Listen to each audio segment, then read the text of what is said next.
Hello, and welcome to this episode where we are going to be talking about the pros and cons of various nutrition plans.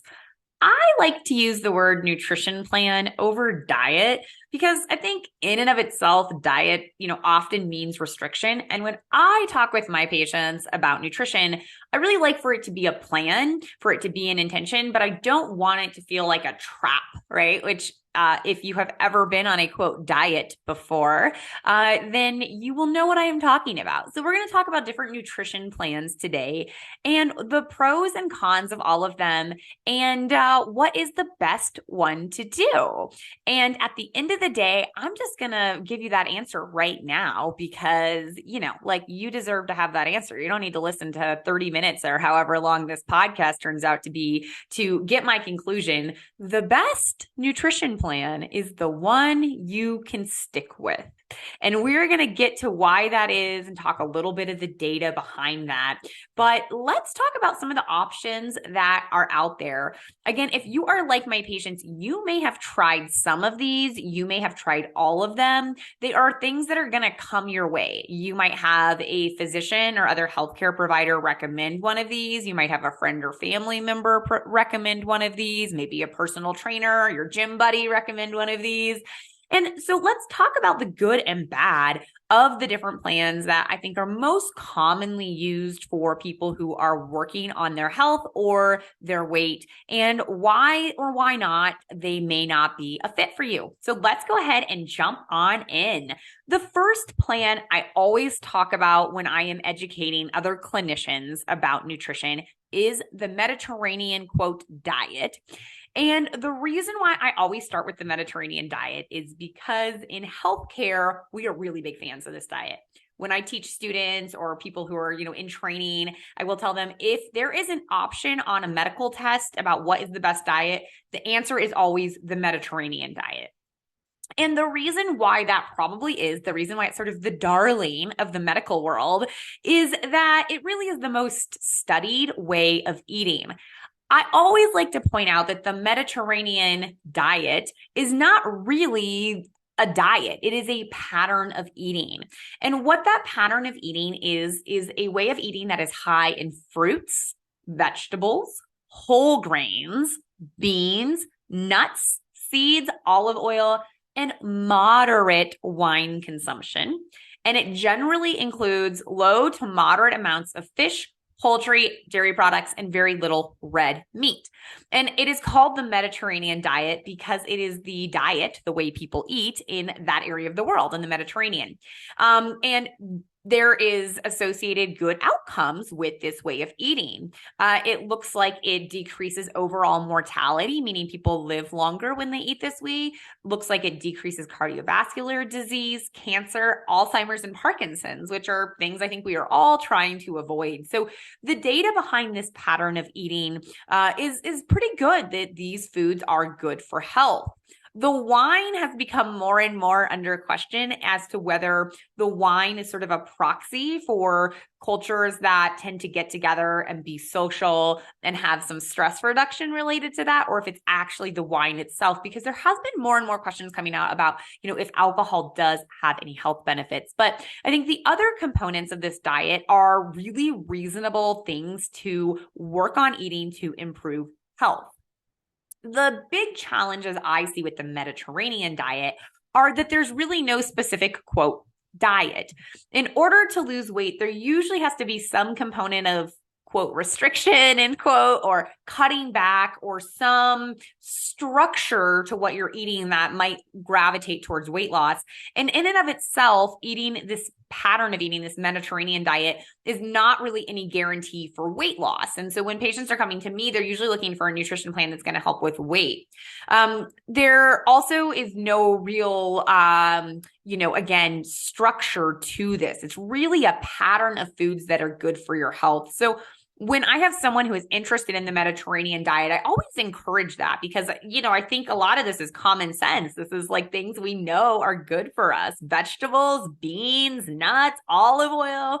So increasing those and decreasing high calorie foods like dairy and red meat are likely to have health benefits for many people. And again, the data is pretty clear, but a Mediterranean diet could look lots of different ways. And I think many of us are so removed from some of these foods, like actual true whole grains, that sometimes they're a little hard to incorporate in our diet. So I think it's always reasonable to work on incorporating these types of food in our diet and making sure we are eating more of these with our nutrition plans. But it's not really going to necessarily lead to weight loss. And I find that it's a really hard pattern of eating to truly implement for a lot of people because it feels really vague. It's just sort of like eat more fruits, eat more vegetables, eat more grains.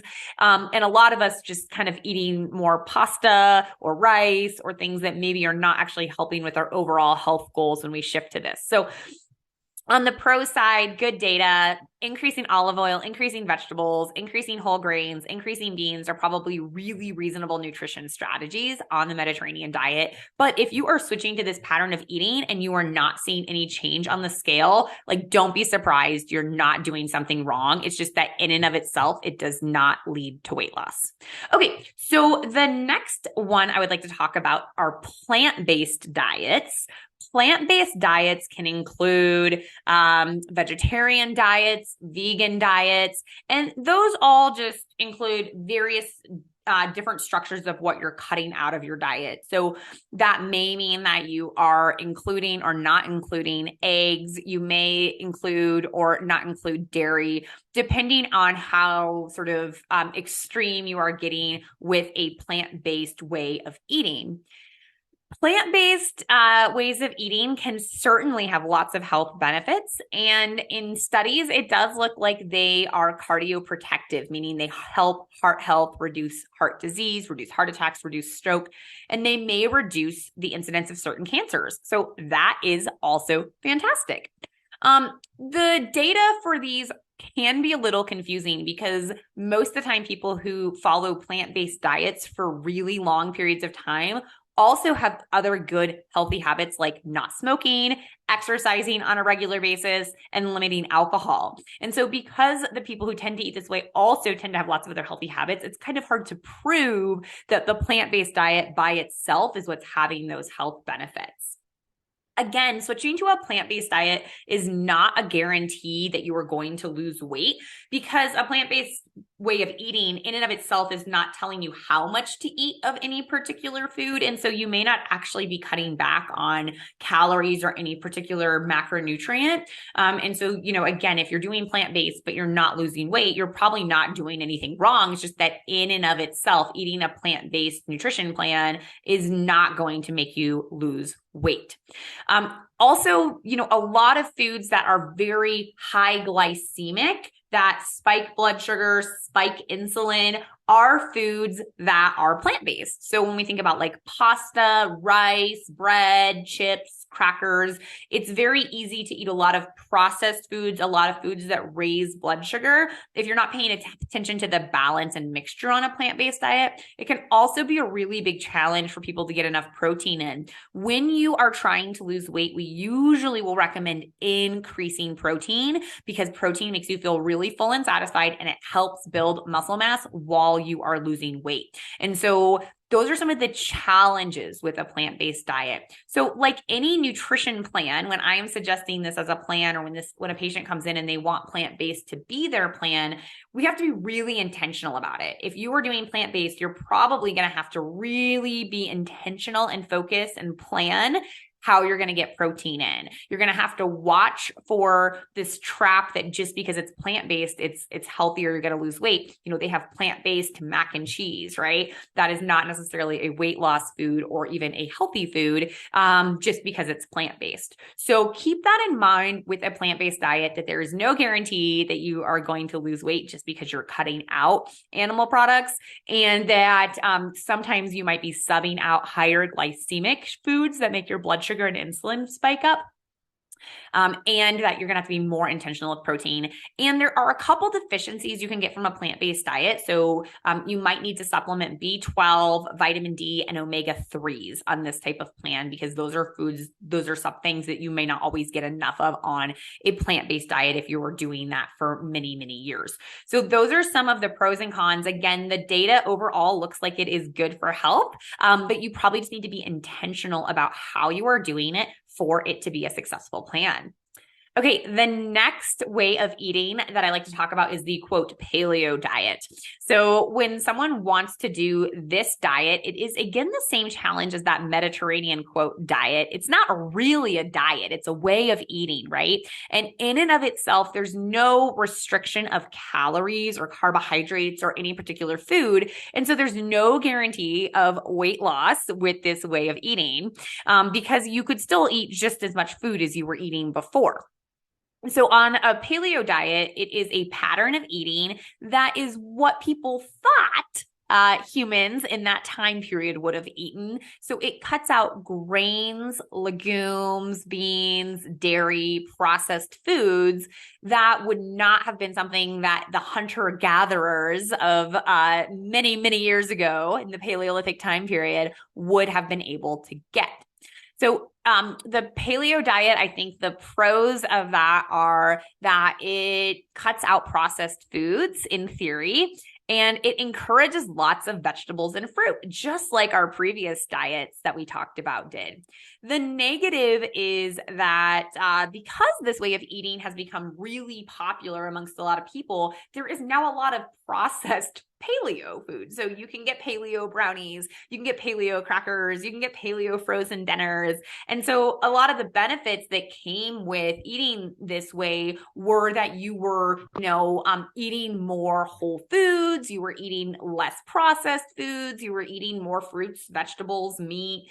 And now that there is so much commercially available processed paleo food, you could eat nothing but that. You could have paleo bars and paleo pancakes and paleo crackers, and those may be okay to supplement a paleo plan. But if you're trying to lose weight or improve health, there may not be as much benefit if you're still eating a ton of processed food and you're not really doing the good part of it, which is eating all the fruits and vegetables that is recommended.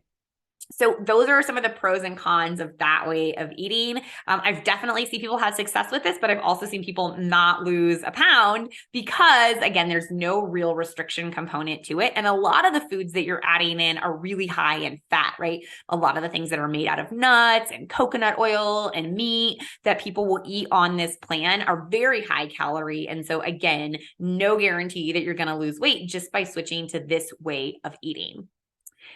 The next way of eating that I like to talk about is the ketogenic diet. So a ketogenic diet can actually be done lots of different ways. It is any sort of diet where you are eating so little carbohydrates, so little foods that turn into sugar that your body doesn't really have enough carbohydrates to run the way it normally does.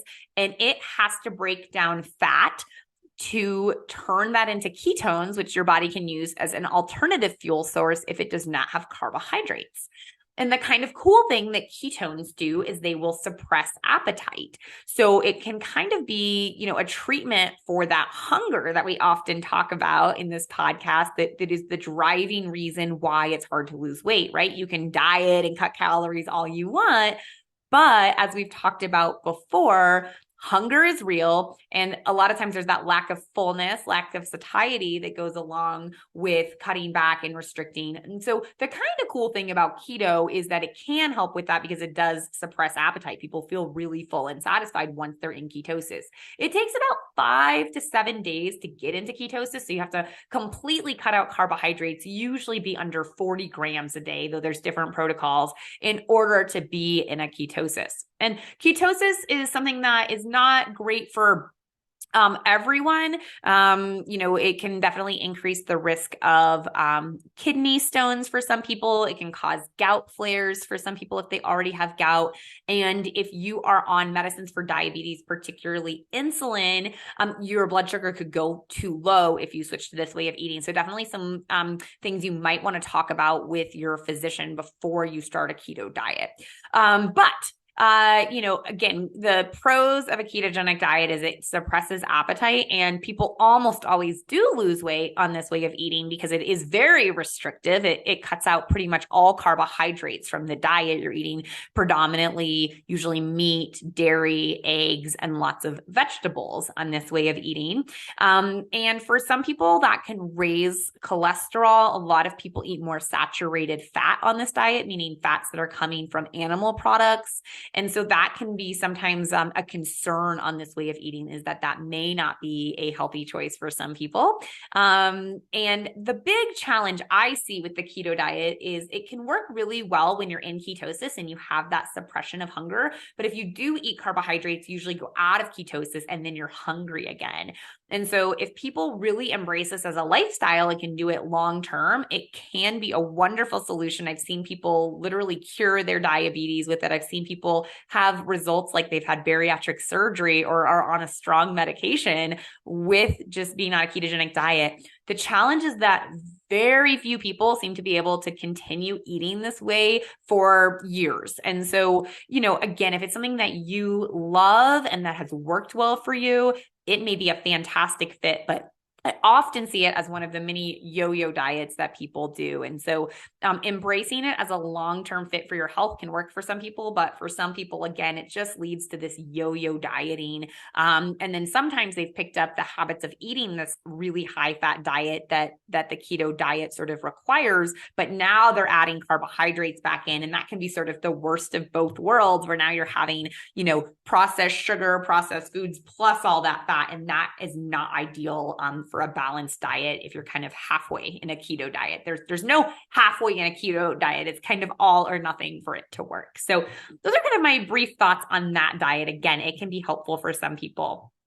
Another sort of quote diet that people will utilize is a meal replacement program. And these definitely can have a role. A meal replacement program is going to be where you do something eating usually protein bars or shakes, but some of the companies that do this have pre-made little, cakes or pre-made entrees that you can eat, pancakes, all sorts of things. And so sort of pre-made foods that are very calorie controlled and very high protein. Depending on how strict of a meal replacement program you are doing, they may put you into a ketosis. And so that can suppress hunger and help you feel full and satisfied if you get to the ketosis on a meal replacement program. And they're so high in protein that they're actually often very filling and satisfying.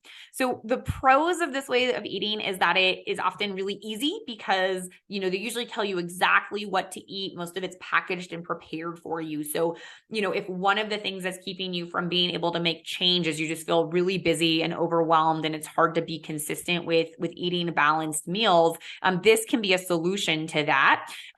They almost always will lead to weight loss if you're following it, because it's very structured. It's very strict. It tells you exactly what to eat. And so you're much more likely than some of those other options we talked about before to actually lose weight. The challenges are that, sometimes this is a less healthy food than what you're eating. Sometimes it's more healthy, just depends on where you're at, but it is a lot of processed foods, a lot of packaged food. And so if normally you're eating a lot of fresh food, a lot of homemade food, this may be taking a step back nutrition wise. If you're already eating a lot of packaged food or you're eating out a lot, this may be going the right direction with your nutrition.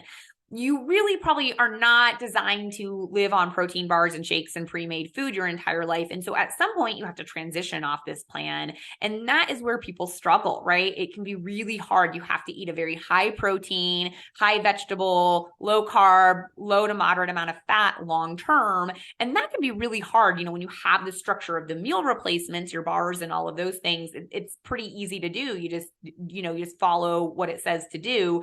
But when you have to start measuring and calculating and really sticking to that long term, that can be really challenging. So again, the sustainability of these, even though they work really well, the sustainability of a meal replacement program sometimes does not go that well.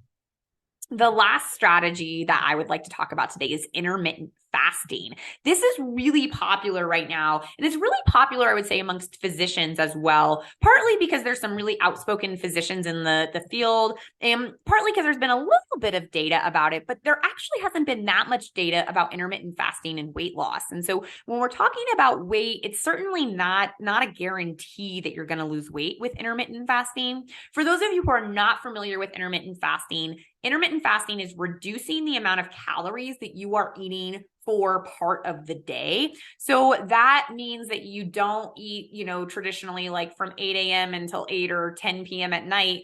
You might cut that back to only, 8 hours of eating in a day or 6 hours of eating in a day, so that you have less time that you're eating. And the main reason people think this can be helpful is every time you eat, you have to release insulin to sort of store that food, process that food. And if you are eating less often, then you have less insulin that's going out. And insulin, as we talked about in previous episodes in that carbohydrate insulin model, leads to sort of this metabolic dysregulation for people that can increase hunger, make you store fat. And so it can, for some people, potentially solve that. So intermittent fasting, again, is sort of going longer and longer time periods without eating, usually starting with 14 to 16 hours of fasting. And some people will fast for up to 2 to 3 days. The big challenge I see with that is for people who have sort of disordered eating, which I see a lot of in my clinic, it can certainly worsen that. So if you have a bad relationship with food, this is going to make it worse, right? If you already don't eat breakfast every day and find yourself overeating between the end of work and bedtime, which is what I see for many of my patients, this is probably not going to help that. Okay. So, if you already have sort of bad eating habits, this sometimes I think makes it worse for people in my experience. For some people, it's a great fit. I actually love it for some of my older patients who maybe didn't struggle with their weight until their metabolic rate started decreasing with age, with menopause, with andropause, with those sorts of things. And so, they previously had a good relationship with food. They just need to find a way to kind of cut back how much they're eating, and their lifestyle is such that it's totally reasonable for them to only eat 6 to 8 hours a day. This can work great for some of those people.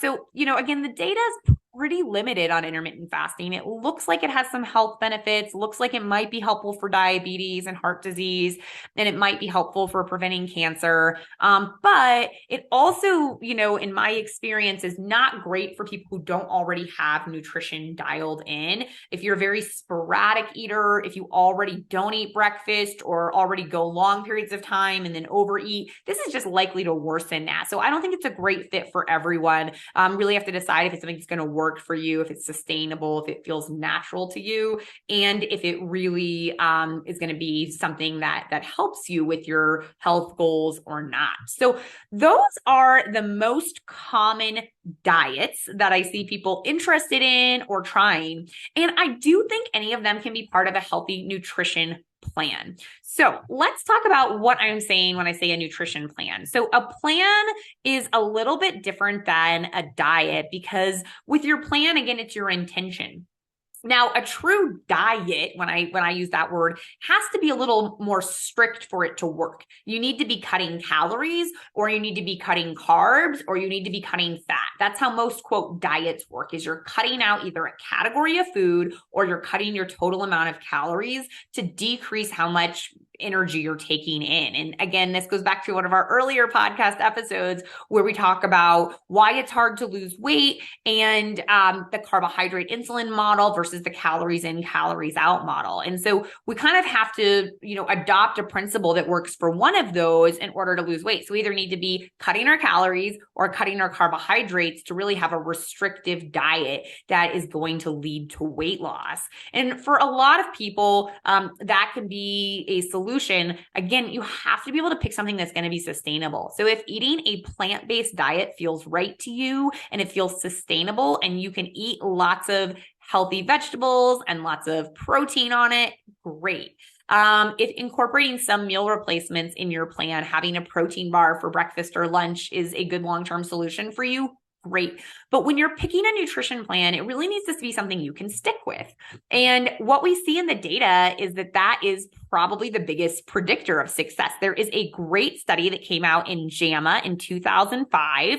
The author on this, if you want to look it up for yourself, is Dan Singer. And it talks about 4 different diets. It talks about Atkins, which is a ketogenic diet, the Zone diet, Weight Watchers, and the Ornish diet, which is a plant-based diet. And what they see on this study is that weight loss was directly correlated to how well someone could stick with the quote diet, the plan. So the more you can stick to whatever plan it is you pick, whether it's keto on one side or plant-based on the other, the more you can stick to it and be intentional and stick with your plan, the more likely you are to have weight loss, which really makes sense, right? A couple podcasts ago, we talked about goal setting and having goals that were realistic and attainable. And so if you do not like eating meat and you do not like eating eggs, it's going to be really hard for a ketogenic diet to be sustainable for you.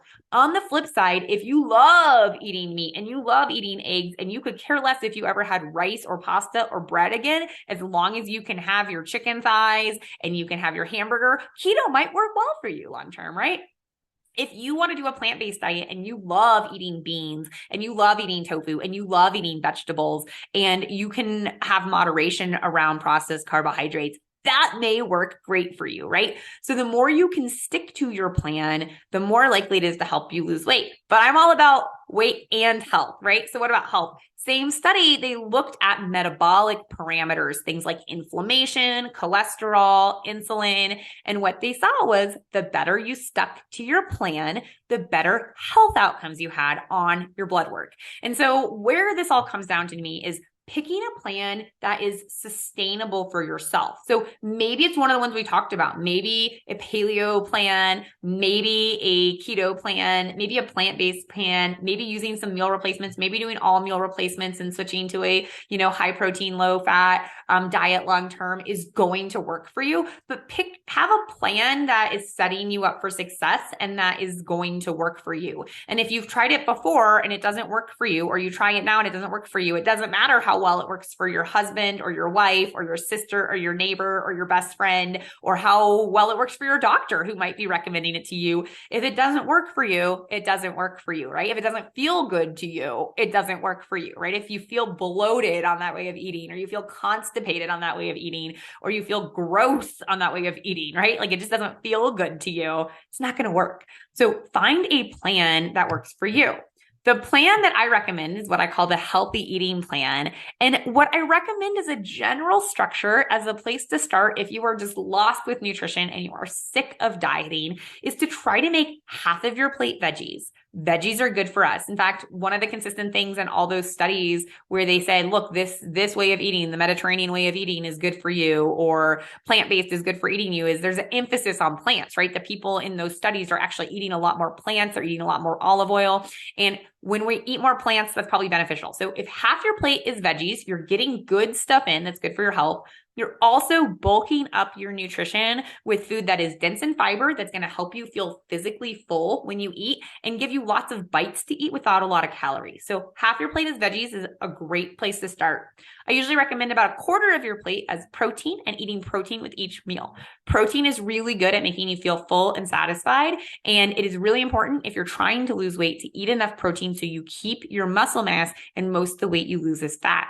And then I recommend, only about 1/8 of your plate is fat and about 1/8 of your plate is carbs. So if you can just start thinking about this balanced plate where there's lots of veggies, protein, and then a little bit of fat and carbs that are along for the ride, that can be a really balanced way to just start thinking about nutrition. And you can do a paleo sort of based plan with that. You can do a plant-based plan with that. You can do a Mediterranean plan with that. Any of these ways of eating will work with that. And that gives you a balanced structure of how much, right? Because again, the problem with a lot of those ways of eating is then tell you how much to eat along the way. And so having a small plate, mostly veggies, protein, a little bit of fat, a little bit of carbohydrates is often a balanced way to think about eating.